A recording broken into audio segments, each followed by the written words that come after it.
సిద్ధమయ్యాడు. మరాఠీలు కూడా తమ ప్రతీకారం తీర్చుకోవడానికి ప్రశాంతంగా సమయం కోసం ఎదురుచూస్తూ ఉన్నారు.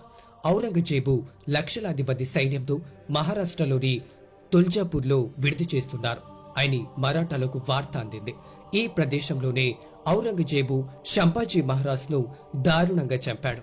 మరుసటి రోజు మరాఠా యోధుడు శాంతాజీ ఔరంగజేబు మీదకు కొంతమంది సైన్యాన్ని తీసుకుని బయలుదేరాడు. లక్షలాది మంది ఉన్న ఔరంగజేబు సైన్యం ముందు 20,000 మంది మాత్రమే ఉన్న మరాఠీ సైన్యం భయంకరమైన సింహాలుగా కనిపించాయి. కాని మరాఠాల ఆకస్మిక దాడి మొఘల్ సైన్యాన్ని ఉక్కిరిబిక్కిరి చేసింది. మరాఠాలు మొఘల్ శిబిరంలోకి ప్రవేశించి ఎంతటి ఊచకొత్త చేశారు అంటే ఎప్పుడూ మోసపూర్వకంగా దాడి చేసే ఔరంగజేబు తన ప్రాణాలు కాపాడుకోవడానికి పారిపోవలసి వచ్చింది. గొరిల్లా యుద్ధాన్ని అతను మొదటిసారిగా ప్రత్యక్షంగా చూశాడు. ఔరంగజేబు పారిపోవడానికి చరిత్రలో ఇదే తొలిసారి.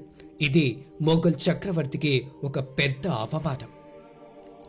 ఔరంగజేబును పారిపోయేలా చేసిన మరాఠీ సైన్యం తమ కోటకు తిరిగి వచ్చారు. మరోసారి సరిగ్గా 2 రోజుల తర్వాత మరాఠాలు ఒక తుఫాన్ లాగా రాయగఢ్ కోటను చేరుకున్నారు. ఆ కోటను మొఘల్ సేనాధిపతి జుల్ఫికర్ ఖాన్ తన ఆధీనంలోకి తీసుకున్నాడు.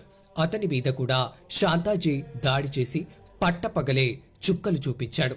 మొఘల్ సైనికులు సేకరించిన నిధులను, గుర్రాలను, ఏనుగులను మరాఠీలు తమతో పాటు పన్హానాలకు తీసుకుని వచ్చారు.